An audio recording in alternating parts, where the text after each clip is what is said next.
성서의 민족 히브리는 친구를 가리켜서 첼라라고 했습니다.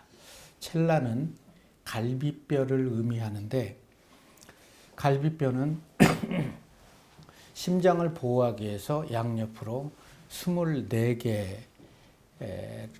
있는데, 그것이 심장을 보호한다는 의미로 첼라, 그렇게 친구라고 얘기를 합니다. 외부로부터 오는 충격을 받아들이기 위해서 스스로 그 충격을 받아내는 갈비뼈. 때로는 충격이 너무 심하면 갈비뼈가 금이 가고 부러질지라도 그 자리를 떠나지 않는, 그렇게 심장을 보호하는 그런 사람을 첼라, 친구라고 얘기를 합니다. 성경에 보면 예수님께서는 사람이 친구를 위하여 목숨을 버리면 이보다 더 큰 사랑이 없나니 너희가 내 명령대로 행하면 곧 나의 친구라 라고 말씀하십니다. 종소리를 더 멀리 보내기 위해서는 종이 더 아파야 하지요. 친구를 위해서 목숨을 버리면 이보다 더 큰 사랑이 없다고 말씀하신 예수님께서는 친구가 되기 위해서, 친구들의 첼라가 되기 위해서 십자가에서 자신의 목숨을 내어놓은 것으로 마치지 않고 그들에게 새 생명을 주시기 위해서 부활하시고 성령을 그들에게 부어주셨습니다. 그런 이유가 있다면 이제는 제자들이 예수님의 친구, 첼라가 되어서 예수님이 원하시는 삶을 살게 하기 위해서 그들에게 성령을 부어주시게 되는 거죠. 오늘 함께 은혜 나눌 말씀은 사도행전 3장 1절에서 10절의 말씀입니다. 제9시 기도 시간에 베드로와 요한이 성전에 올라갈새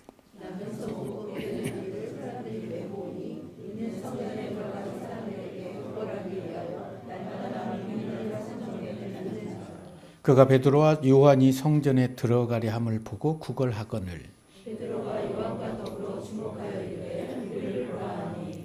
그가 그들에게 무엇을 얻을까 하여 바라보거늘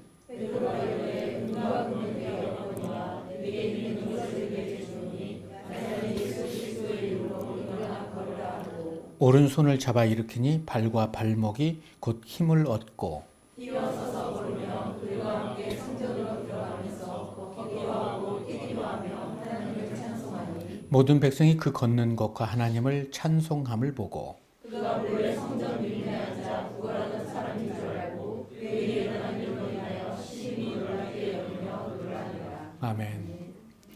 예수님께서는 죽으시고 부활하신 후에 승천하실 때에 제자들에게 예루살렘을 떠나지 마라라고 얘기를 합니다. 베드로가 오늘 본문에 나타나는데 3년여 동안 예수님의 사랑과 가르침과 섬김을 받았지만 베드로를 비롯한 많은 제자들은 예수님의 가르침에 관심을 두기보다는 그분의 능력에 관심을 두고 쫓았죠. 그래서 베드로는 특별히 언제나 1인자가 되려고 노력을 했고 1인자라고 생각을 하게 됩니다. 예수님께서 그런 베드로에게 오늘 밤 너희가 나를 다 버릴 거야 라고 말씀하셨을 때 다른 제자들이 다 주를 버릴지라도 저는 주를 버리지 않겠습니다. 이 말을 그대로 기억하셔서 세 번째 부활하실 때 요한의 아들 시몬아 내가 이 사람들보다 나를 사랑하느냐? 다른 사람들이 다 주를 버릴지라도 저는 주를 버리지 않겠습니다라는 그 말씀을 한번 물어보시는 거죠. 그러나 제사장 집의 뜰에서 새벽에 숯불 앞에서 한 여종 앞에 아니다, 아니라 3번 부인하게 되는 거죠. 그런 베드로를 부활 후에 3번째 딱 갈릴리에서 예수님께서는 베드로라고 부르지 않고 요한의 아들 시몬아 내가 나를 사랑하느냐 이렇게 묻는 거예요. 왜 그렇다면 베드로라고 묻지 않고 요한의 아들 시몬아라고 물었을까요? 처음 베드로가 예수님을 만났을 때 그의 이름이 시몬이었습니다. 그의 형제 안드레가 우리가 예수를 만났다, 메시아를 만났다 하고 베드로를 딱 소개시켜 줬을 때 예수님께서 내가 시몬이지만 너는 이제부터 베드로 반석이다라고 부르겠다라고 말씀을 하신 거죠.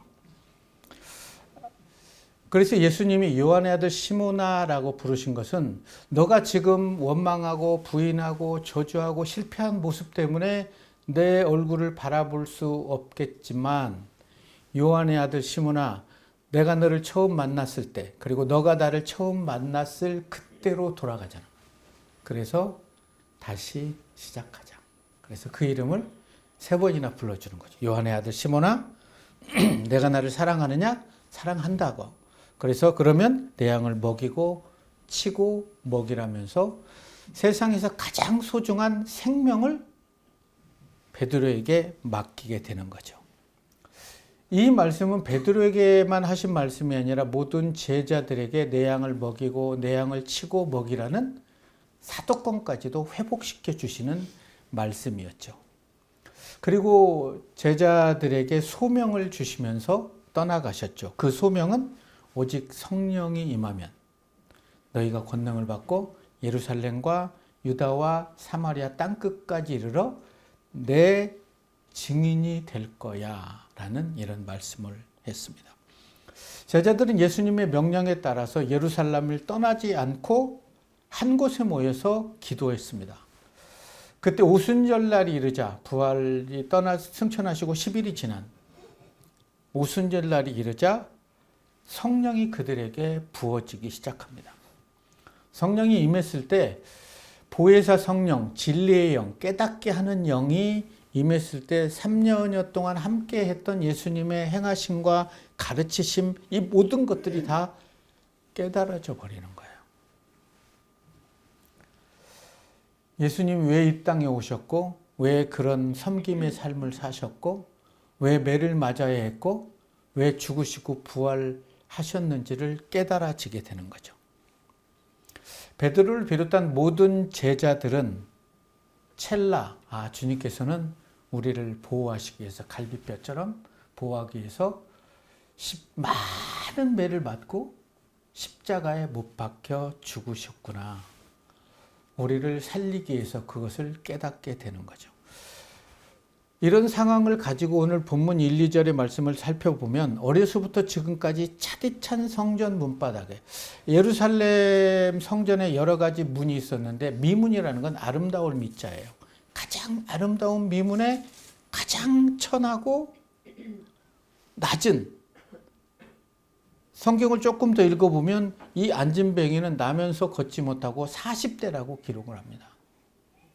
7살 때부터 거기서 구걸을 했는지 모르지만 항상 차디찬 바닥에서 나를 긍휼히 여겨달라고 구걸을 하는 그러한 모습.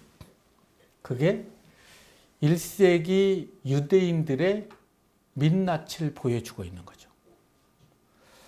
성전에 들어가서 정말 하나님이 원하시는 그런 감격과 은혜로운 예배도 드리지 못하고 영혼이 건강하지도 못하고 그리고 무엇을 얻으려고 구걸하는 그런 모습이 1세기 유대인들, 하나님께 예배드린 자의 모습이라고 고발을 하고 있는 거예요. 베드로도 제9시의 기도 시간에 오후 3시죠. 기도하러 올라가는데 나를 불쌍히 여겨달라고 소리를 칩니다. 그래서 당신의 인자함을 나에게 보여주십시오 라고 얘기를 하죠. 이렇듯 습관적으로 외치고 있는 안진뱅이의 모습이 2000년이 지난 이 시대에 하나님께 예배드리는 우리의 모습은 아닌지 우리는 한 번 정도는 생각해 볼 필요가 있다고 생각해요. 나를 불쌍히 여겨달라는 말에 요한과 베드로의 발걸음이 멈추게 되고 그를 바라보게 됩니다. 그가 베드로와 요한에게 무엇을 얻을까 바라볼 때 베드로의 눈에서는 비늘 같은 것이 바울의 눈에서 벗겨졌던 것처럼 벗겨지고 그가 정말 필요한 게 무엇인지를 볼 수 있었던 것 같아요. 그에게 진짜 필요한 것은 돈이 아니죠. 수십 년을 구걸해서 얻은 돈이면 평생을 먹고 살 수 있는 그런 돈이었어요. 그러나 그가 정말 필요한 건 일어서서 성전에서 하나님께 예배드리는 거였어요. 그것을 보게 된 거예요. 그러면서 베드로는 그 안진뱅이의 모습이 3년여 동안 예수님을 따라다녔던 자기의 모습임을 또 깨닫게 돼요. 그래서 나를 보십시오 라고 얘기한 다음에 은과 금은 나에게 없습니다. 나도 부활의 주님을 만나고 성령이 내 삶에 부어지기 전에는 은과 금을 위해서 예수를 쫓았던 사람입니다. 그런데 부활의 주님을 만나고 성령이 임하고 나니까 은과 금보다 더 중요한 것이 있는데 그것을 내가 당신께 드리겠습니다. 그게 바로 나사렛 예수 그리스도의 이름임을 3년 반이 지나서 베드로는 깨닫게 되죠. 그래서 베드로는 얘기합니다. 은과 금이 중요한 게 아닙니다.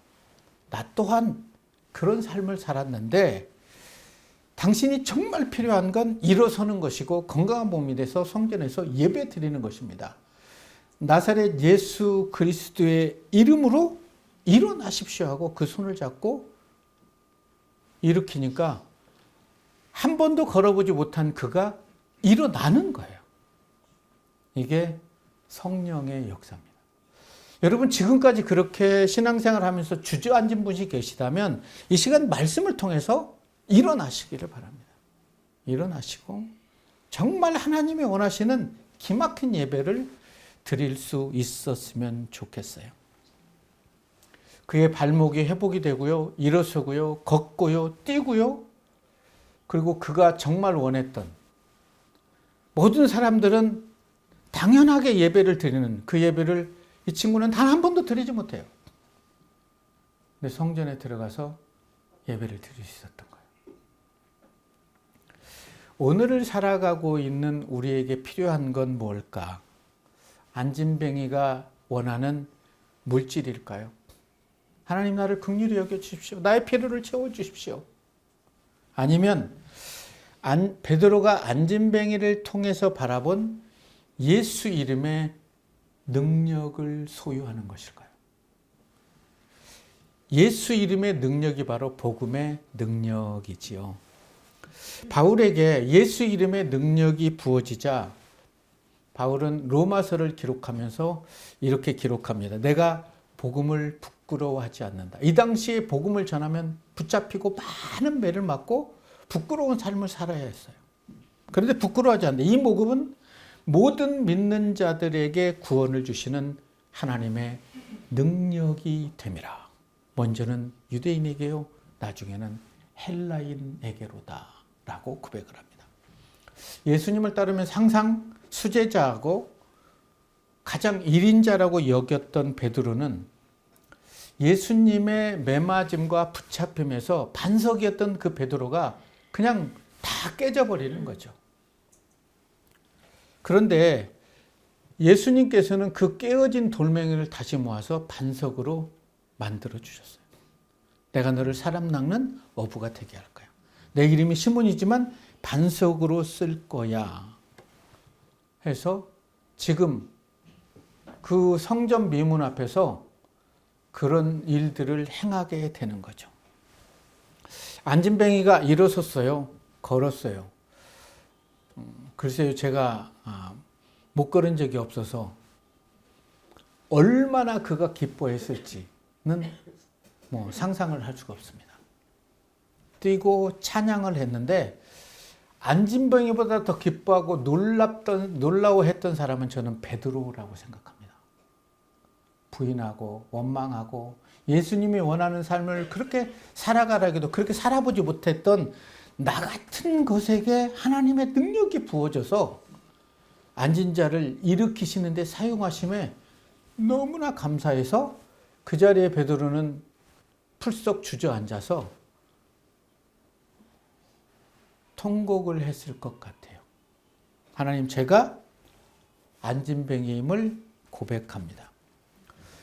6월절 전날에 자기에게 하신 말씀 있잖아요. 나의 가는 곳을 지금은 따라올 수 없지만 나중에는 따라올 거야. 이 말하면 베드로는 왜 따라갈 수 없습니까? 주님을 위해서 제가 목숨까지도 버리겠습니다. 그러하냐? 근데 내가 너희를 죽어야지 너희가 나를 죽겠느냐? 그러나 내가 진실로 진실로 너희에게 얘기하는데 닭이 울기 전에 3번 부인할 거야. 내가 너를 부인한다고 하는 말로 근심하지 말라. 하나님을 믿으니 또 나를 믿어라. 내가 처소를 예비하러 간다. 이런 말씀들이 다 깨달아지는 거예요. 그래서 베드로는 그 자리에 주저앉아서 예수님을 따르면서 자신의 필요를 채우려고 했던 자신의 모습이 걷지도 뛰지도 못하는 안진뱅이였음을 고백하며 일어설 수가 없었던 것 같아요. 베드로뿐이겠습니까? 요한도 그랬겠죠. 하나님은 지금 하나님만이 하실 수 있는 일을 베드로를 통해서 행하고 계시는 거예요. 만약에 복음서에서 베드로가 이런 능력을 행했다면 어땠을까요? 봤지? 내가 1인자야 라고 하면서 엄청난 짓을 했을 거예요. 그런데 주님을 부인하고 실패투성이었던 자신을 부활의 주님으로 나타나서 좋지 않은 기억을 좋은 기억으로 회복시켜주고 나는 그래도 너를 사랑한다.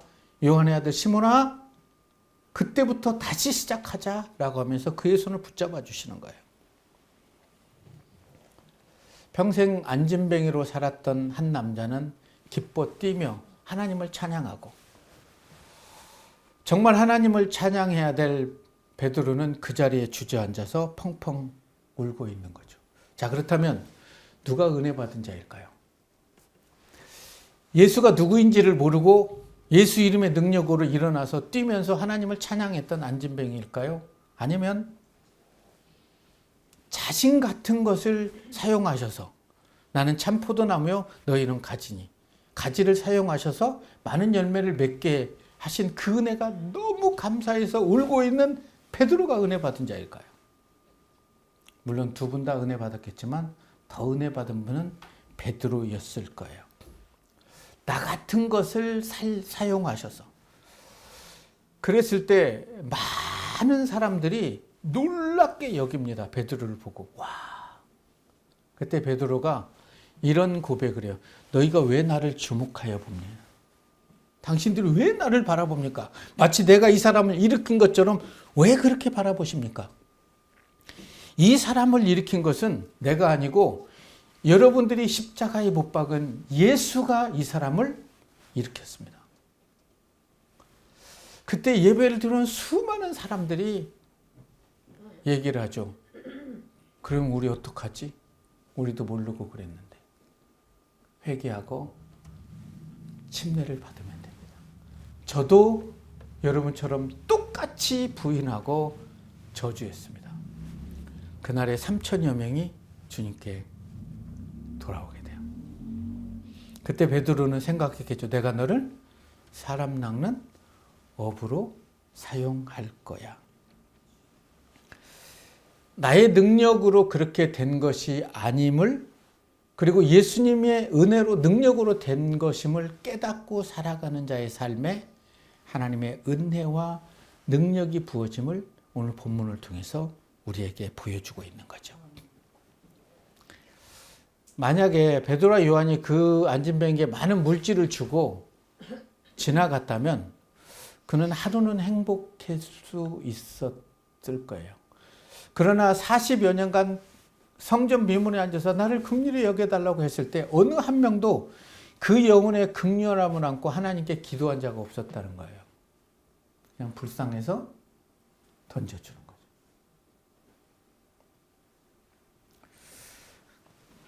고대 인디언은 친구가 세상을 떠나면 3년간 신발을 벗고 맨발로 무덤 주위를 걸어 다녔다고 그래요.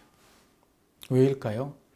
어릴 때부터 맨발로 뛰어다녔던 추억의 시간을 재현하기 위해서 먼저 간 친구를 기억하는 그들만의 추모의 방식이었다고 그러죠. 그래서일까요? 사랑은 자신의 곁을 내어주는 행위다. 그리고 사랑은 누구의 곁이 되어주는 행위다 라고 얘기를 하죠. 어떤 시인은 이렇게 얘기하더라고요. 비를 맞고 걷는 사람에게 필요한 건 우산이 아니라 쓴 우산을 접고 같이 비를 맞고 걸어줄 한 가슴이 필요하다는 거예요. 울고 있는 사람에게 필요한 건 손수건 한 장이 아니라 함께 울어줄 한 가슴. 자신의 곁을 내어주고 누군가의 곁이 되어 주었던 분, 예수 그리스도죠.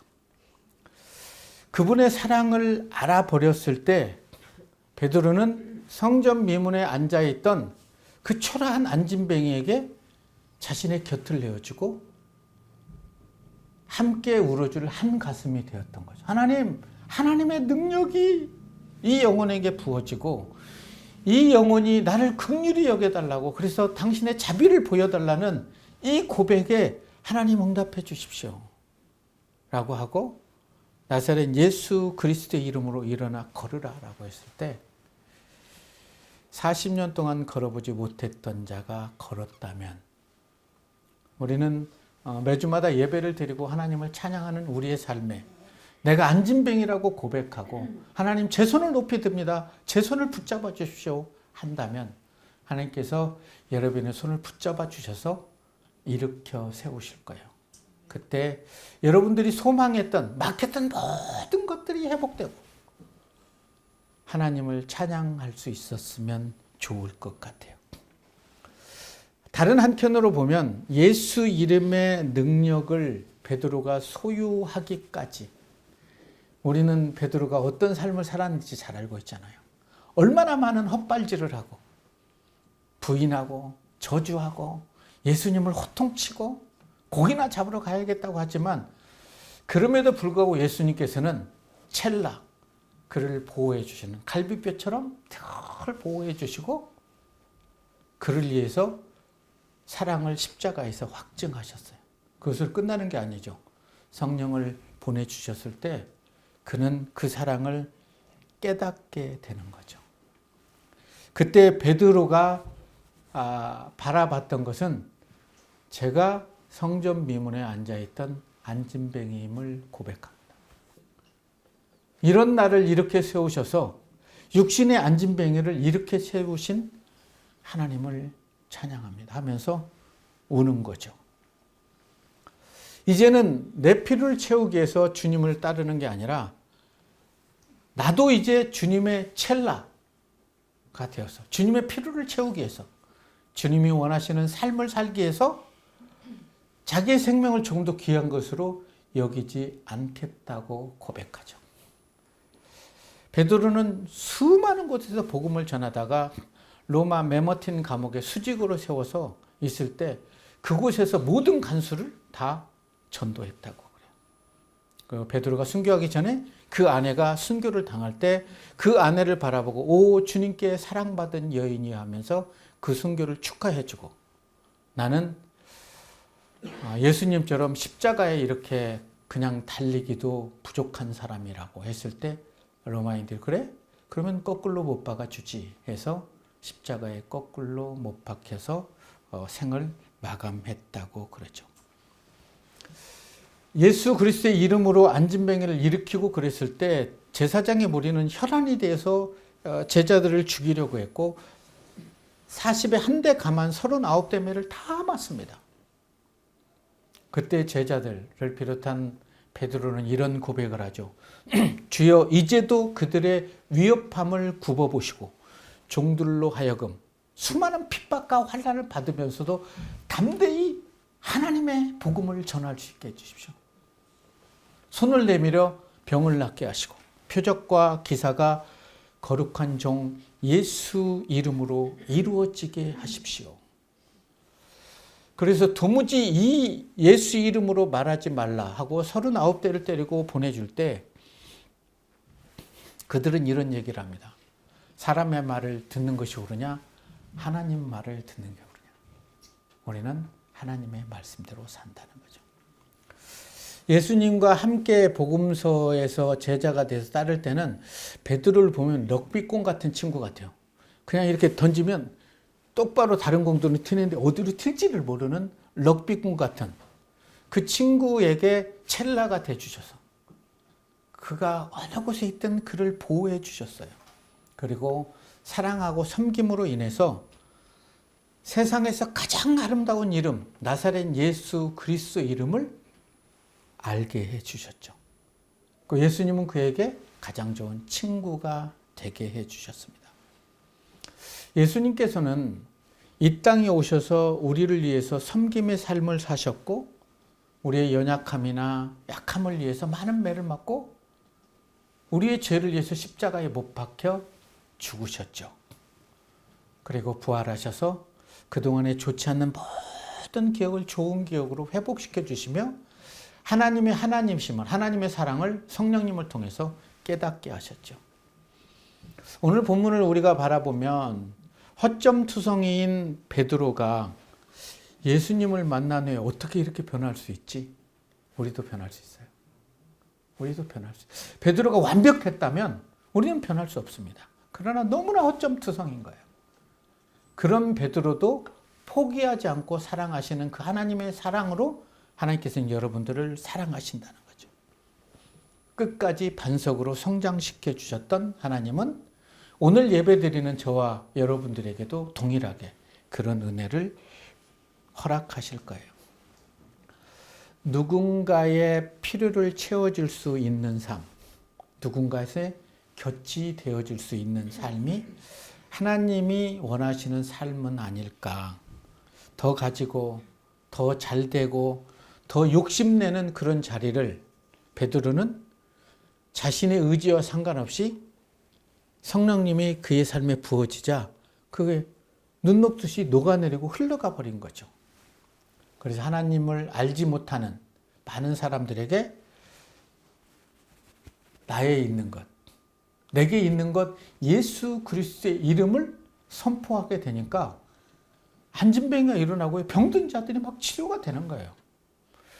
그때 자기를 드러나지 않고 예수님처럼 삼가 아무에게도 이 일을 얘기하지 마라 하면서 복음을 전했던 거예요. 내가 표적을 나타내는 것이 중요한 게 아니라 이 표적을 통해서 모여든 사람들이 놀라워할 때 예수 이름을 전했던 거예요. 그때마다 하나님이 구원받은 자를 날마다 더하게 했죠. 성서의 민족 히브리인은 자신의 자리를 지켜 심장을 보호하는 그런 사람을 가리켜서 첼라, 친구라고 했듯이 예수님께서는 제자들에게 그리고 오늘을 살아가는 우리들에게 우리들의 생명을 지키기 위해서 십자가에서 스스로 첼라가 되어주셨습니다. 그런 사랑을 알게 된다면 우리 또한 이제 주님의 복음을 전하기 위해서 주님의 이름을 보호하기 위해서 스스로 첼라가 돼서 예수 이름을 전할 수 있다면 여러분에게 있는 것 예수 이름을 누군가에게 전한다면 주저앉은 누구를 이렇게 세울 수 있을 거예요. 그리고 내가 주저앉았다면 주님의 손을 붙들고 일어나셔서 하나님이 원하시는 그런 아름다운 삶을 살아갈 수 있기를 주님의 이름으로 축원합니다.